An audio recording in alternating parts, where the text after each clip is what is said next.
Hello ulit mga kaulam. So, araw po ng Martes, isa na naman pong ulam ang aking isi-share po sa inyo. Bago po ang lahat, ako po ulit si Arnel, ang iyong kusinerong singer. So, ang ulam natin for today ay bulanglang at pritong isda. So, tara, magluto na tayo. Narito po ang ating mga ingredients. Meron po tayong isda para sa ating prito.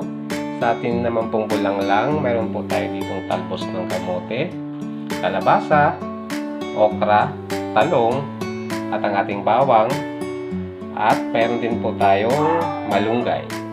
Ang ating pong pangpalasa ay asin. So tara, magluto na tayo. So magpiprito po muna tayo mga kaulam ng ating isda.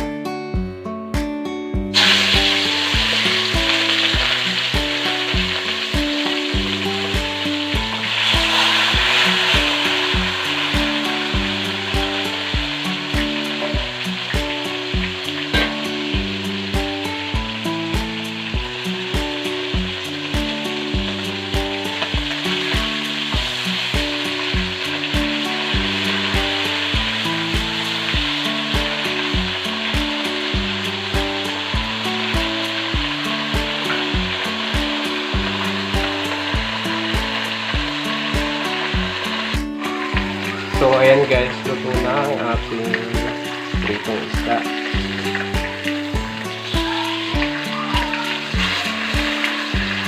Susunod naman natin lutuin ang ating bulanglang.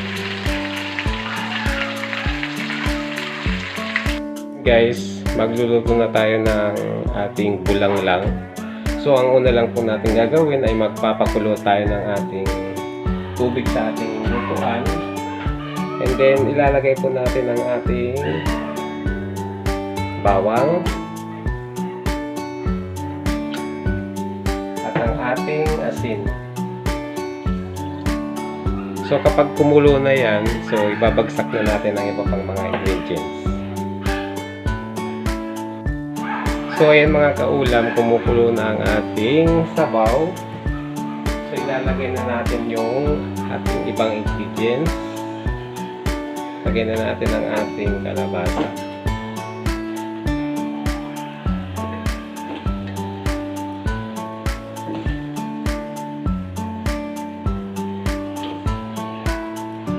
Sunod na rin natin ang ating talong at okra.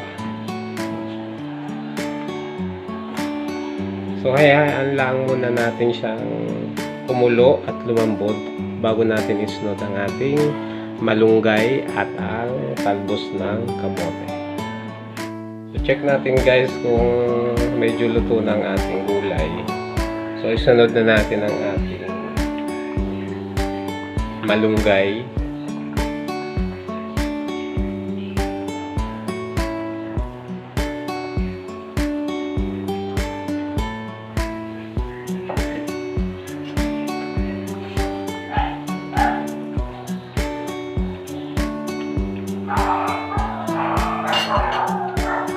Lagay na rin natin ang ating talbos ng kamote.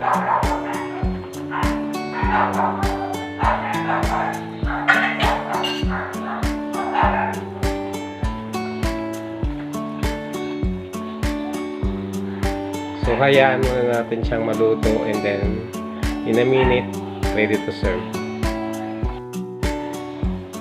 So, ayan mga kaulam, luto na po ang ating bulanglang.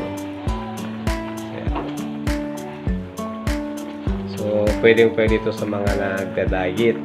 Kahit walang kanin, gulay ka lang. So, okay na ang iyong hapunan.